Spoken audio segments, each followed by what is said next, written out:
Does snap oversteer exist? We need to put this controversial topic to rest once and for all. I'm tired of having to explain this over and over again, so here it is, a video about it. I'm serious today, guys. This is a topic I'm very passionate about. Snap oversteer exists. Let me explain.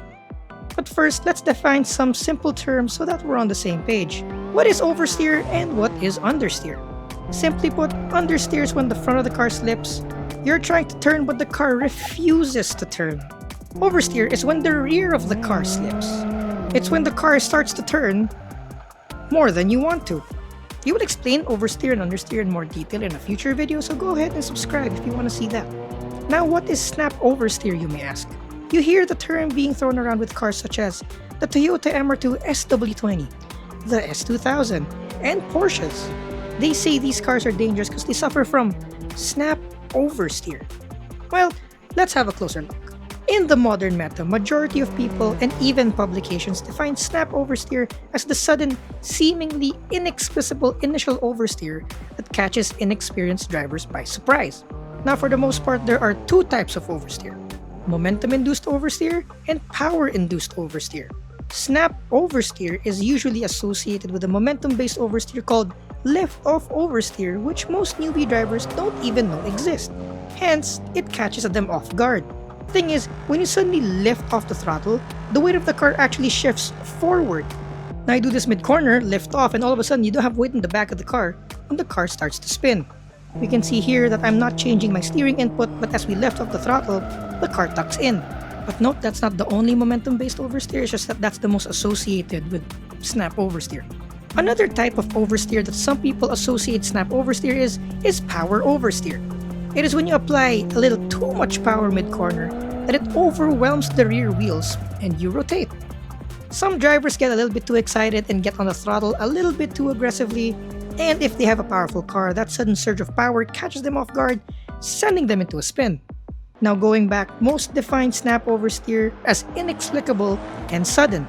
But the thing is, there is no such thing as inexplicable or sudden oversteer. Unless it's an external factor like change in track conditions, there's coolant on the track, there's oil, or mechanical failure is at play. But at that point, it's no longer the car's fault now, is it? If you spin out because you lifted off, that is lift off oversteer, not snap oversteer. If you smash the throttle too hard and you oversteer, that's power oversteer, not snap oversteer. There are proper terms for it. Don't call it another name just because you didn't know what happened. Spinning out to those is a driver skill issue. So with that logic, snap oversteer actually doesn't exist. Wait a minute. What's the title of this video again? Well, at least that definition of snap oversteer doesn't exist. What if I told you there was another definition of snap oversteer that was lost over time? A definition that actually made a lot of sense when you tie the term to the cars like the SW20 and the S2000. Hi, I'm Emmy Kurama, by the way, your resident automotive VTuber. Now, if you've been liking the video so far, please don't forget to give it a like. And if you want to get alerted to more videos like this, why not subscribe as well? And if you want a more frequent dose of whatever this is, I do stream playing games on our other channel. And I'm on Twitch as well. We also do have other socials and a Discord channel. All the links are down below. And if you want to help me make more videos like this, you can support me by buying some gamer subs. You can get 10% off if you use our product code EMIKURAMA or use our affiliate link down below. Chat, I want our own creator cup, okay? I put a sticker on this one. If you want our own EMIKURAMA creator cup, keep on using our product code EMIKURAMA. 10% off. Yeah. Now don't take your pills just yet. This figment of your imagination is still about to drop a bombshell about the lost history of the term snap oversteer. Here's the thing though, the exact term for snap oversteer has not been officially used in any automotive or racing textbook. There is no official definition. So really, whatever meaning people put into it will be valid. That's how words evolve. So the current meaning we talked about earlier is also valid. So what is the lost definition of snap oversteer? Well, it's actually the secondary oversteer you get when you overcorrect an initial oversteer. Now bear with me, I know that sounds confusing. I will explain. So here's what normally happens when you catch an oversteer. So the initial slide happens, right? Then you countersteer opposite the slide to prevent a spin out and try to keep the car on the same line. Then, as you feel the rear of the car start to grip again, you center the steering wheel as the car straightens out and proceed your merry way. Now there's this thing that happens when you fail to center the steering wheel as the rear starts to grip up. When the rear regains traction and you're still steering in the opposite direction, once that rear grips up, you actually get launched into that direction. In a snap, you're oversteering in the other direction. And if you've experienced it IRL, it's like a literal snap, like it's violent. You feel it snap. Hence, it was deemed snap oversteer. Some terms for it also were called tank slappers, overcorrection. For the sake of this video, we will call this the old definition, and we will call the current one, the more popular one, the new definition.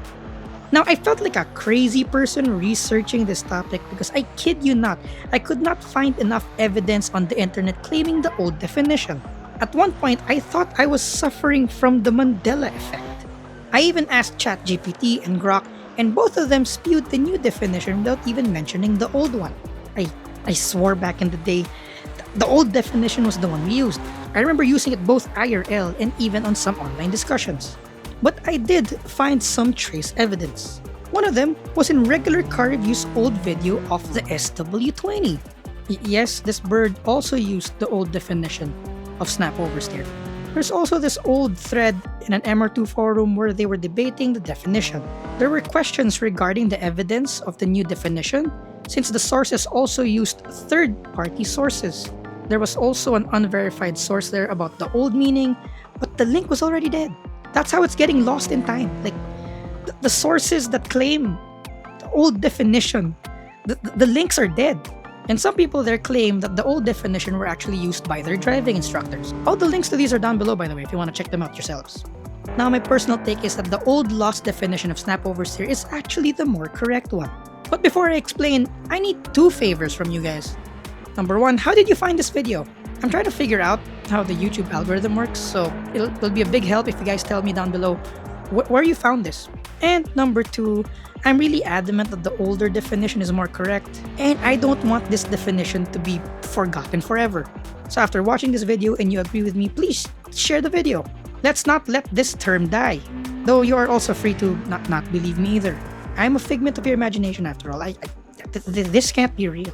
Fun fact, did you know the word decimate used to mean to kill 1 in every 10? But today, it means to destroy a large portion. So yeah, words evolve. So why do I believe in the old definition more? For one, it actually exists. It's a type of oversteer. Just like how Lift Off Oversteer is Lift Off Oversteer, Power Oversteer is Power Oversteer, Snap Oversteer is Snap Oversteer. You can't say a car can't snap oversteer the same way you can't say a car can't understeer. All cars have the tendency to snap oversteer, it's just that it's more pronounced in some cars. Just like how some cars have a tendency to understeer more than others. It's a handling characteristic. Which brings me to my second point. The cars that were tagged to suffer from snap oversteer are consistent to the cars that were harder to straighten off after the initial slide. Thing is, snap oversteer is more severe on cars with good rear traction such as, but not limited to, mid-engine cars. The SW20 actually had phenomenal rear traction. If you dig deep enough, you actually find owners complaining that MR cars actually understeer. But the thing is, once that tail does come out, it slips from such a high potential grip level that when it grips back up, it grips up very quickly, making timing the return to center of the steering wheel more difficult. We actually see this in drifting too. When drifting for fun, drivers used to tune their car to have a loose rear end. But in competition, when they need more grip, they tune the car to be more hooked up. This makes the car a little bit more difficult to drift because it's more knife-edged. And they actually use the snap oversteer to transition faster from left to right. So really, snap oversteer isn't even derogatory. It is a byproduct of a car with good rear traction. And to add, relative to the SW20, Miatas and Silvias have very loose rear ends. These two cars I mentioned tail out so much easier and faster than the SW20, yet they don't say these cars have snap oversteer. You see where I'm going with this? These cars have comparatively less traction than the MR2, so coincidentally, they're also easier to center after an initial oversteer. Though I understand how the new definition came to be, only a very small percentage of people who drive are actually car enthusiasts, only a percentage of that are actually driving enthusiasts, and only a percentage of that have even experienced the old definition of snap oversteer. So I see how even mainstream media and majority of enthusiasts can default to the simpler, newer definition of snap oversteer, which doesn't exist by the way. It's a blanket term for skill issue. The new term is skill issue. Using the new term over the old term is a skill issue. Wait, I think I'm being a bit too mean. It may seem like I'm throwing shade. So to nullify that, I'll throw the good old disclaimer that I can be wrong. We're talking semantics here. There technically is no right answer. Evidence is scarce. Please don't cancel me. But again, I stand by the old definition for as one, it exists, it's its own oversteer event, and number two, its definition is consistent to the cars it's been tagged with. Snap oversteer exists. Also, if you're wondering why you should even believe this talking anime wolf girl on the internet, which is probably a figment of your imagination regarding this topic, here's me drifting my old SW20 Turbo. Ciao. Ooh, ow, there's no space in my room.